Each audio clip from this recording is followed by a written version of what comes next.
Welcome to the Dream Huge podcast, where we'll talk with real estate investors, entrepreneurs, business leaders, athletes, and more to inspire you with their success stories so you can work hard, never give up, and dream huge. And now, let's start the show.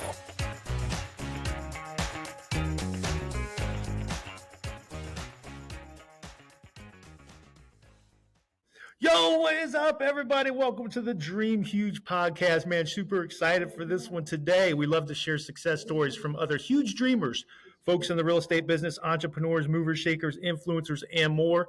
And hopefully, these stories will help to motivate and inspire you to also dream huge. And we are here today with Ladislaus Maurice with thewanderinginvestor.com. Ladislaus, how are you today? Good. Happy to be on the show, Pete. Good, man. Thanks for taking the time. So tell us a little bit about what you do at The Wandering Investor. Yeah, sure. So it's a niche consulting. Initially started as a blog, really, and then it morphed into a lot more. And now it's a niche consulting firm. And we essentially help people internationalize and diversify. Because what we've come to understand is that people are increasingly unhappy in Western countries, whether it be the US, Canada, or Western Europe, and they don't want to be all in their own jurisdiction, whether it be from a financial point of view, so having all their assets in the US, for example, or everything in Canada, but also from a residency and citizenship point of view. So having a plan B residency, having a plan B citizenship, or even overseas real estate, overseas banking, offshore banking, etc. So just having like a few steps outside of their own country just for diversification purposes. Is this for all those people that said, if Trump wins, I'm leaving the country? It's for all the people who said, if Trump wins, I'm leaving the country. And it's for all the people who said a few years back, if Biden wins, I'm leaving the country. It goes both ways. Absolutely. It absolutely it's a backup plan for not only for your investments, but your citizenship as well. So, we see this let's just confine this to the United States. I mean, you see folks move to Florida because of the sales tax, because of no sales tax, right? So you can have other advantages across the world if you look at the world spectrum, correct? Yeah. So, some people want another residency. Again, for US people, it's a little harder to take advantage of tax benefits when you move overseas. There are a few things like the foreign earned income exclusion, et cetera. There's a bunch of things you can benefit from. But yeah, you can essentially move to places that are effectively tax-free in many cases, such as, Panama or Nicaragua or wherever. There's a bunch of jurisdictions we work with. And you move there and you can absolutely lower your tax bill as a US person if structured properly. So you get to live overseas, you have a lower cost of living, you save on taxes, and you're away from all the drama. Yes. So you, I'm sure, tend to work typically with high net worth individuals, or maybe not so much the case. Yeah, high net worth, a bit of everything, Generally speaking, people that have at least a few $100,000. And you mentioned Panama. Is that a pretty popular location? I mean, for Americans, it's a bit of a no-brainer. It's really easy to get residency there. We help a lot of Americans get residency. I'd say about 80% of them just do it as a plan B, not necessarily to move there full time, but just to have it in their back pocket. Because all you need to do as a US person is either buy $200,000 of real estate, just put $200,000 in a term deposit for about 3 years. Then you can take the money out again, right? So you just literally, if you're sitting with like cash in your bank account in the US, you literally just shift that money from your US account to a Panamanian account. You're still getting paid interest, right? And this will make you eligible for residency. It'll take a 2-year hold. Yeah, 2 to 3 year hold. Yeah. And then you can send the money back to the US, back to your account. So it's really a no-brainer. Or you can just create a company and hire yourself, and the company doesn't really need to do much at all. You just need to pay a bit of social security and stuff like that in Panama. And within 2.5 years, you end up with a permanent residency. Initially, you have temporary residency, and you just need to go back there 2 to 3 times in those 2.5 years to Panama. And then once you're a permanent resident of Panama, Then you just need to set foot in Panama once every 2 years for 24 hours. That's it.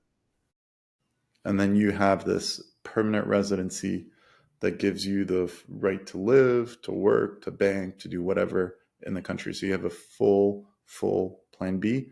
And then also the right to retire.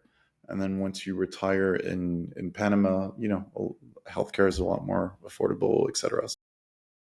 There are a lot of opportunities like this around the world for people who want that sort of diversification. And that's touching on the citizenship piece. What about as far as the investment piece, investing outside of America? What does that look like? What do you most commonly see?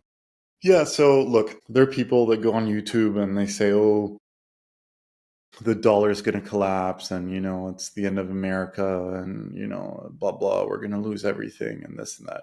Like, that's not how we approach things. All we say is it is unreasonable for most people that, are worth a certain amount of money to be all in a single jurisdiction. That's all it means. That's all we really mean to say. So if you're worth a few million or even a few $100,000, it's not insane nor crazy to start diversifying a little bit overseas.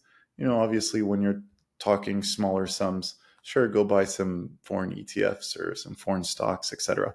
But once you start to have a bit more money, then it starts to make sense to look at foreign real estate.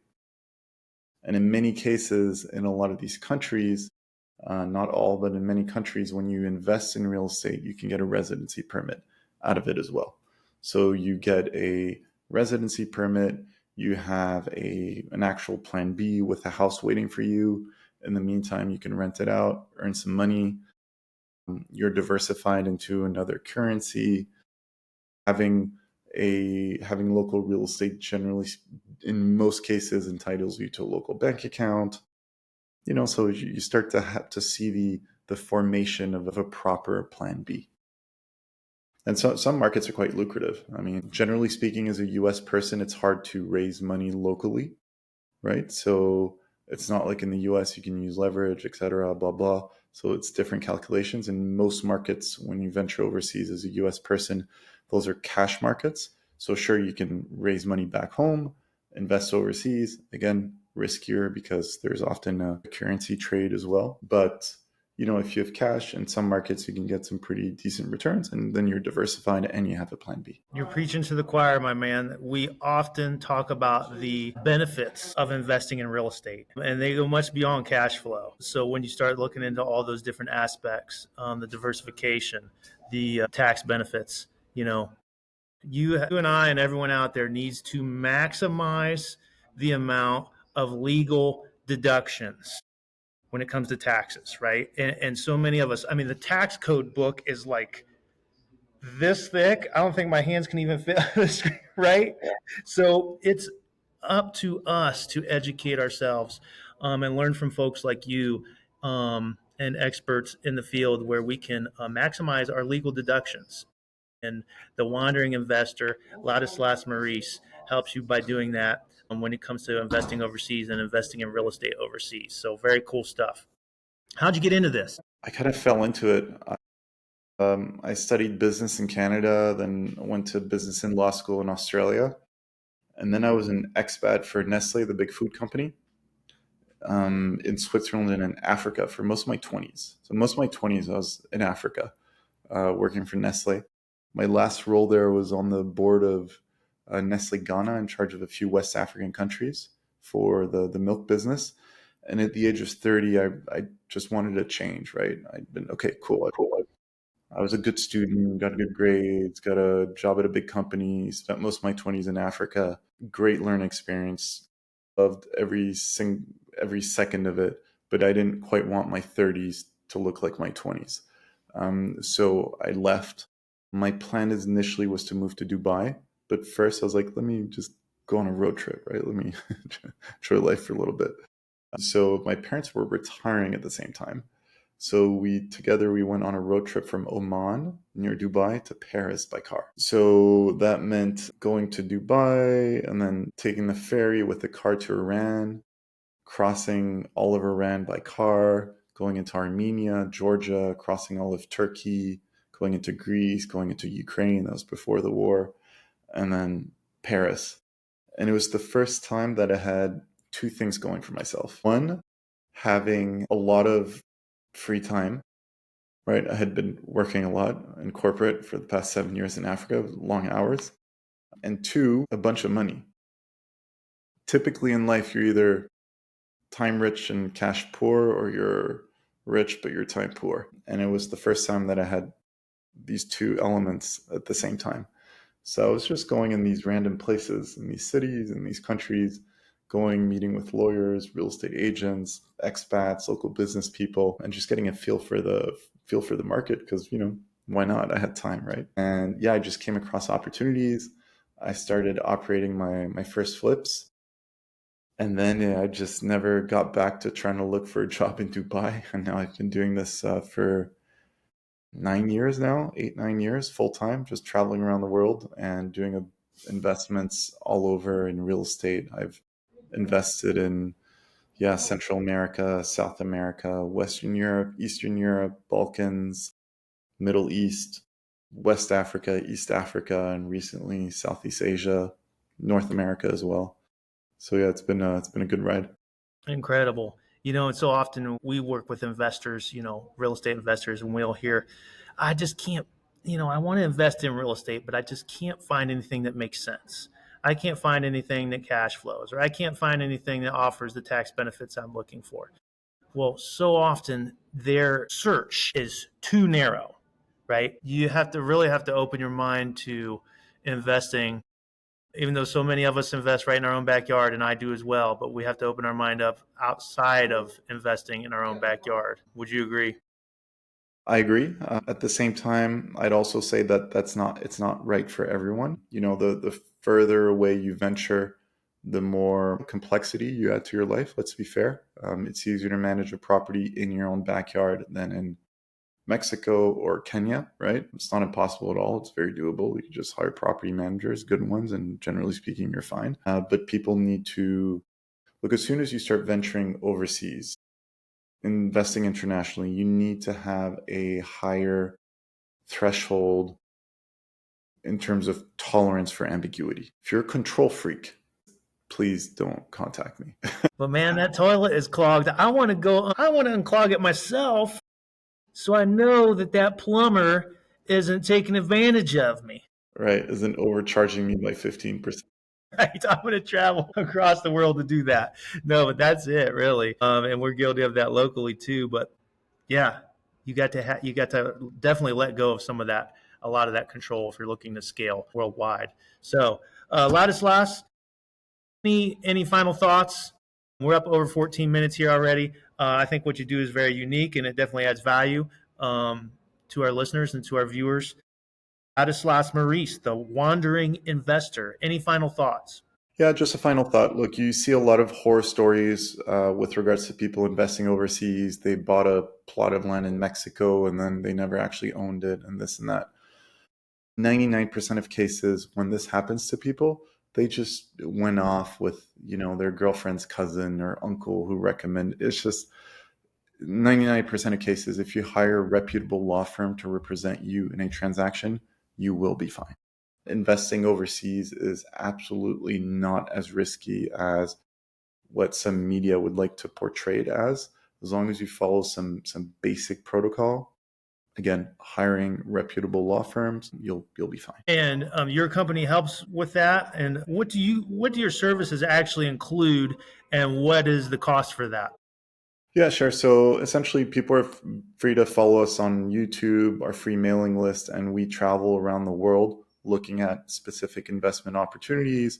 We look at the case studies. We look at immigration opportunities as well. We put out the real numbers. We don't put fluffy numbers out there, and people are, can invest, contact our local partners directly, and we offer consulting services as well for people who want to embark on the journey of internationalization and diversification. So if you want to start planting your first flags overseas, etc., you're not too sure where to start, where to get a residency, where to buy real estate, where to open a bank account, etc., that's your specialty. And then we have a little consulting package, and we discuss this in detail. and lay out a full strategy. Excellent. There you go. Ladislaus Maurice with The Wandering Investor. Check him out, thewanderinginvestor.com. Social media? Yeah, Instagram, X, Telegram, Facebook, all of it. The best is the mailing list, thewanderinginvestor.com. Fantastic. Hey, thank you for taking the time. Thank you for joining the Dream Huge podcast. Everyone, thank you for watching. Please remember to like, subscribe, and share. And as always, remember the rules. Work hard, never give up, and dream huge, baby. Let's see the guns, Ladislaus. Let's see the guns. Oh, man. Great job, man. Thank you much. We will be in touch. Thank you for listening to the Dream Huge podcast. Make sure you subscribe so you don't miss any future episodes. For more inspiring content, follow us on Instagram and Facebook at Dream Huge Realty and on TikTok at Dream Huge Inc. Until next time.